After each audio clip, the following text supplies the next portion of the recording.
Ganyan po kataba. Baka may nagtatago na dito perlas ah.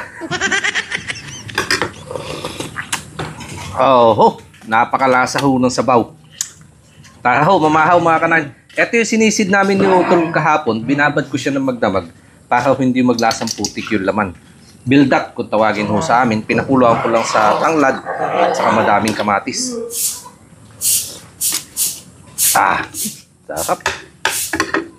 Ayun po yung kanyang laman. Laki.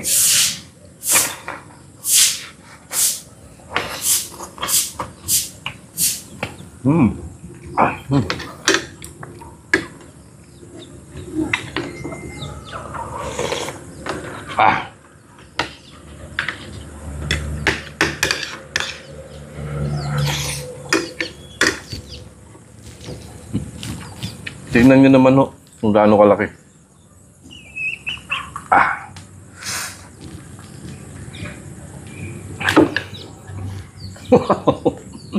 Ganyan po kataba. Baka may nagtatago na dito perlas ah.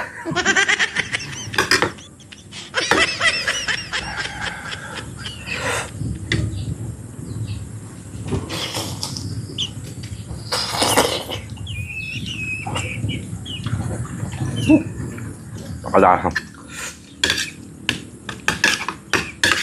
Mainit pa nga lang.